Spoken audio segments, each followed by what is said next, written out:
Olá a todos, eu sou o Elvis e hoje eu estou aqui para desmistificar. O que seria desmistificar? Esclarecer aqueles mitos que existem hoje na internet, nos sites, nos websites, nos blogs, revistas, TV e tudo mais. E eu gostaria de começar falando sobre até o que está aí no início, né, do vídeo, no título do vídeo, que seriam as casas para doação, casas abandonadas, os tais Akiya Houses no Japão, entre outros mais, né? O Casa de €1, né? Que existe muito na Europa, principalmente ficou muito famoso na Itália.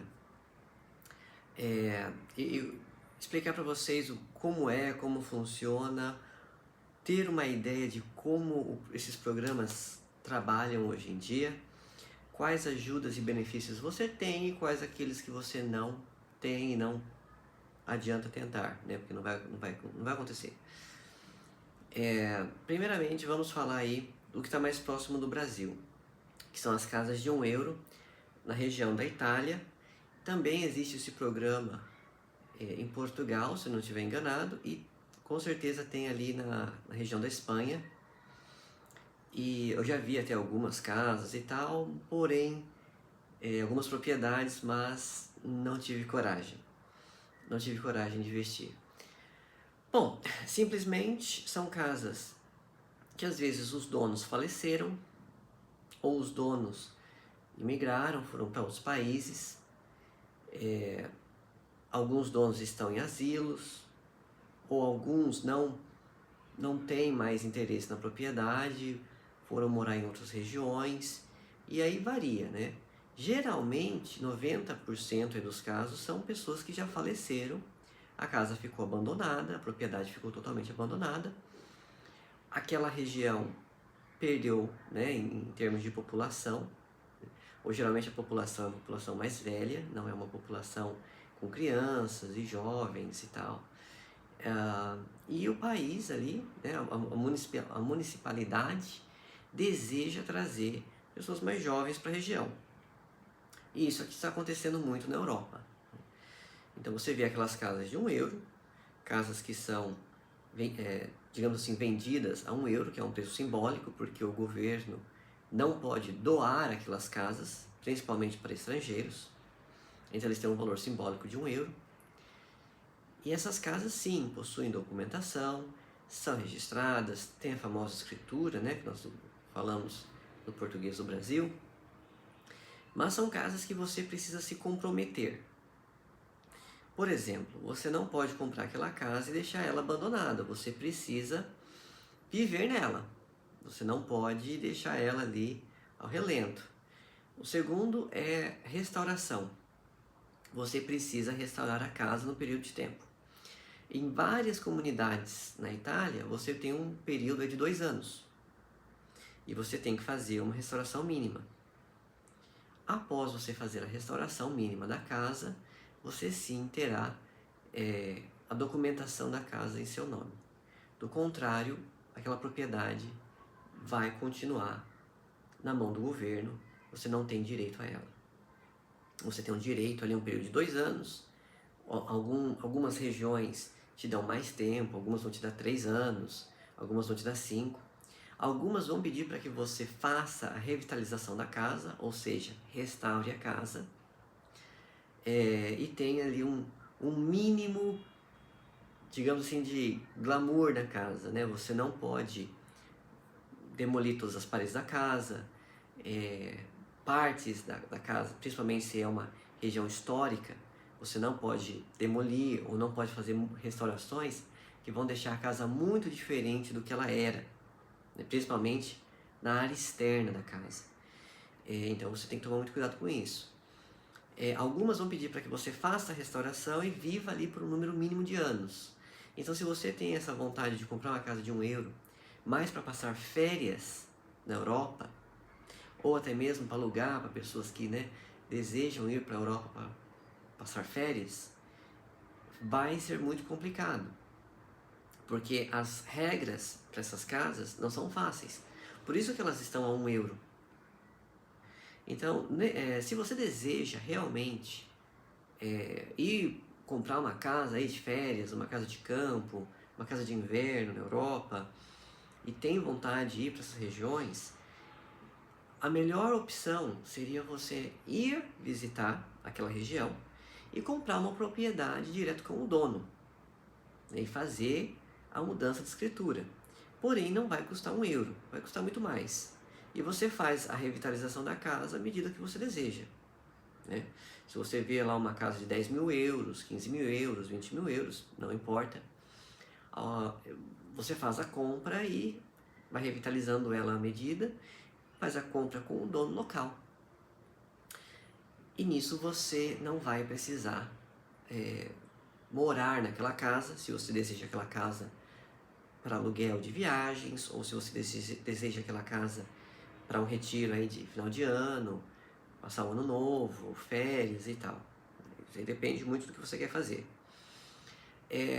Agora vamos falar, vamos desmistificar as Akia House, né, que existe muito no Japão. No Japão existem 8 milhões de casas abandonadas, casas que qualquer pessoa pode ir lá e pegar, casas que estão para doação e tal. Existem essas casas? Sim, elas existem. É nessa quantidade? Não dá para dizer que é. Porque esse Akia House significa casas abandonadas, casas que não estão sendo cuidadas. Mas isso não quer dizer que elas não tenham donos, proprietários, certo? Então, uma coisa é uma casa abandonada, ninguém quer, o dono vai doar aquela casa para outras pessoas, ou os donos já faleceram e você pode ir lá e fazer uma petição para pegar aquela casa do governo ali com uma doação. A outra coisa diferente, totalmente diferente, é uma casa em situação de abandono. Você não pode misturar as duas coisas. Uma casa em situação de abandono é uma casa que sim, possui um dono. O dono às vezes ainda quer manter aquela casa, ou aquele dono está se planejando para fazer alguma coisa nela depois, e ele sim vai voltar àquela casa daqui 1 ano, 2 anos, 10 anos, não sei. Ou às vezes ele está estudando fora do país, ou ele foi trabalhar fora do país, e em algum momento, ali, em algum ponto da vida dele, vai voltar para aquela casa, reformar, ou fazer ali uma casa nova, enfim. Aquela propriedade possui dono, mas ela está em situação de abandono. E nisso, muitos sites, que eu até vejo, né, principalmente os que são nos Estados Unidos, Canadá, Inglaterra, falam Japan is giving away. Japan's houses are given away. O Japão está dando casas à torta e direito. Existe isso? Existe sim, mas não da forma que as pessoas pensam e não da forma que a grande mídia fala. Existem propriedades de pessoas que já estão aí com seus 80, 90, 100 anos, e essas pessoas não trabalham mais. E elas precisam ir para uma casa de retiro, né? Digamos assim, um asilo. E elas têm aquela propriedade. E se elas forem, dependendo da região que ela mora, se elas forem para um retiro público, um asilo público, por terem 1, 2, 3 propriedades no nome delas, elas não conseguem. Então, geralmente, elas perdem a aposentadoria delas, ou elas têm que ir para um asilo particular. Se é uma pessoa que não possui filhos, ou ali um casal de idosos, aquilo ali pesa muito para eles. Eles não conseguem fazer, né, o pagamento de um asilo particular. E nisso, eles acabam doando as propriedades ou vendendo as propriedades num preço muito baixo. Se essas propriedades estão abandonadas ou não, é difícil de dizer, porque muitas propriedades não estão abandonadas, elas estão com os donos vivendo nela, ou estão com os donos indo lá 1 vez por semana, 2 por semana, 1 mês, e muitas dessas propriedades, os donos às vezes estão no asilo, a casa sim está abandonada, mas alguém vem, visita a casa, enfim. E esses donos, eles desejam inicialmente vender a casa para usar aquele dinheiro para uma cirurgia, uma situação de emergência, ou passar aquele dinheiro para um filho, ou deixar guardado, enfim, diversas situações. E eles são pessoas que estão com a propriedade ali. Eles tentam vender e muitas vezes não conseguem, né? Às vezes não conseguem porque é um bairro ali numa zona rural que já tem outras casas que também estão à venda ou estão à doação. Em algumas situações, eles vendem essas casas num preço muito baixo. Estou falando aí de $5.000, $10.000, $20.000, $50.000, dependendo do tamanho da casa, né, de quando ela foi construída, como está a estrutura. E alguns vão até para doação mesmo, que são casas que estão ali realmente caindo, né, aos pedaços, né, como diz no, Brasil, no português chulo do Brasil, caindo ao pedaço. Se essa casa ainda possui proprietários vivos, o dono, uma dona, que estão ali no asilo, ou estão vivendo com os filhos, ou estão numa outra região, e eles desejam doar essa casa para você, para qualquer pessoa que seja, o processo é muito fácil e rápido. Você vai precisar fazer uma documentação, né, que eu vou estar explicando aí no futuro vídeo. E é uma documentação mais simples, o processo é simples e você consegue fazer a compra de uma forma tranquila. Você pode deixar a casa abandonada por um tempinho ali, depois reformar. A propriedade é sua, você faz o que bem entender. Apenas lembre-se de registrar a casa da forma correta, pagar os impostos e manter a casa, né, visitar ela de vez em quando, da medida que você desejar. Agora, as Akia Houses que são pelo governo, né, que estão no Akia Bank, geralmente elas não são tão fáceis de registrar no seu nome. Qual o motivo? Geralmente o assistente social daquela região registrou aquela casa e não foi o dono da casa que registrou ela no Akia Bank. Nesse caso, a propriedade ela já está sob posse do governo. Você não tem como ir ali e fazer a petição assim de uma forma tão fácil. Para você fazer a petição dessa casa, dessa propriedade, que pode ser apenas, né, terreno, às vezes pode ser um terreno com uma casa, às vezes pode ser até mesmo um apartamento, não importa. Você vai ter que fazer a petição e providenciar alguns documentos para isso. Essas casas pelo Akia Bank geralmente são doadas para pessoas que são residentes, pessoas que estão vivendo no Japão, de forma 100% legal e por um período mínimo de tempo. Claro que em algumas regiões, né, algumas cidades, algumas prefeituras, né, as prefectures, no caso os estados, as províncias, esses requerimentos não serão tão complicados. Em alguns outros serão, né? Uma coisa é você querer registrar uma casa, né, de Akia Bank em Tóquio. A outra seria você querer ali em Hokkaido. É totalmente diferente. Em Hokkaido vai ser muito mais fácil, né? Vai ser muito mais tranquilo. Agora em Tóquio eles vão querer passar essa casa para pessoas que são daquela região. Pessoas que são ali japoneses daquela região. Eles vão dar preferência para pessoas que vivem no aluguel. E até porque o governo japonês deseja deslocar pessoas de uma região para outra, né? As cidades densamente populosas, Osaka, Kyoto, Tóquio, eles desejam levar essas pessoas um pouquinho mais distantes, principalmente depois de Covid-19. Então eles desejam que essas pessoas mudem um pouquinho mais para longe. Eles querem fazer com que as cidades mais populosas se tornem cidades menos populosas. E nisso eles vão estar dando alguns benefícios. Tem uma casa ali, mais para fora de Tóquio. Pega aquela casa ali, nós estamos doando aquela casa para você. E sim, a casa vai ser doada. Problema para estrangeiro seria para registrar mesmo, e também para conseguir fazer a petição. Porque para você fazer a petição, você tem que ter uma documentação mínima.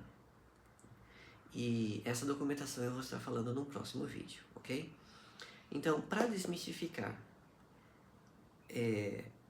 você precisa, no caso de Itália, Portugal, Espanha e os países ali na Europa, você consegue fazer a compra da propriedade sem um visto. Você não precisa ter um visto para você fazer a compra. Você pode chegar lá na Itália com seu passaporte brasileiro, sem visto algum, né? Você pode ir lá sem visto. Né? Brasileiros podem ficar até 90 dias na Itália, sem um visto, e pode sim fazer a compra, ir pela petição das casas de €1, que são pelo governo, só que você vai ter que sim fazer ali um depósito numa conta, você vai ter que deixar um dinheiro, né, guardadinho ali, você vai ter que fazer ali um contrato dizendo que você só vai pegar a casa após você viver nela um período de tempo, ou você fazer a restauração. Lembrando que não é porque você comprou uma propriedade em um determinado país que você tem direito a visto. Elvis, comprei uma casa na Itália. Vou ganhar cidadania italiana? Não, você não vai ganhar. A não ser que seja uma propriedade nova e você gastou ali, digamos aí, €1 milhão. Então você tem que ir na imigração italiana, portuguesa, espanhola, americana, não importa o país que seja, e veja quanto você precisa investir naquele país, na compra de um imóvel, na compra de uma casa, uma propriedade, ou em termos de empresa, né, criar sua empresa, e ver quanto você ganharia em termos de imigração. Nos Estados Unidos mesmo, se você fazer uma compra de uma casa de $500 mil, você já tem direito ali a alguns benefícios em termos de visto. Mas isso não quer dizer que você tem um visto garantido. Ó, aqui está a escritura da tua casa, aqui está um visto. Não. Não vai acontecer no Japão, não vai acontecer em região nenhuma da Ásia, não vai acontecer em região nenhuma da Europa, das Américas. Não existe essa de, comprei uma casa ali de $5 mil, ganhei uma casa de doação em tal país, casa de €1, tal. Pode chorar suas pitangas, da medida que você desejar, isso não vai acontecer. O que pode acontecer é você ter uns benefícios ali, né, que alguns países te dão. Se você terminou os reparos da casa, né, da revitalização da casa, alguns países vão te dar um benefício ali, uma quantia em dinheiro, de um reembolso do que você gastou. Isso acontece principalmente na Itália. Você gastou lá $50 mil e eles te dão ali um valor. Algumas regiões podem falar $5 mil, $10 mil, por aí vai, né? Desculpa aí, euro. Então varia muito da onde você fez. Mas são países que estão com a densidade populacional caindo. No caso da Itália, Espanha, Japão. Japão até te dá alguns benefícios, mas em dinheiro mesmo é bem difícil de dizer, viu? Eles te dão alguns benefícios, por exemplo, você pode enviar os seus filhos para a escola pública. Você pode usar um sistema de saúde público, coisas assim. Mas benefícios em termos de visto não vai acontecer, tá bom? Então, desmistificando algumas partes, essas casas para doação, muitas vezes elas não são da forma como que pensamos. Elas dizem que são para doação, mas muitas não são. Termos de documentação é bem complicado. Eu vou explicar para você no próximo vídeo como seria preparar a documentação para uma casa no Japão, e também irei falar sobre preços, como registrar, como é o processo todo, ok? Me assista nos próximos vídeos e eu vou estar compartilhando contigo. Muito obrigado por ter assistido o vídeo até aqui. Se você tem alguma pergunta, deixe no visto, ou às vezes você quer entender um pouquinho mais sobre os processos, escreva sua pergunta e eu vou respondendo. Muito obrigado, se cuide.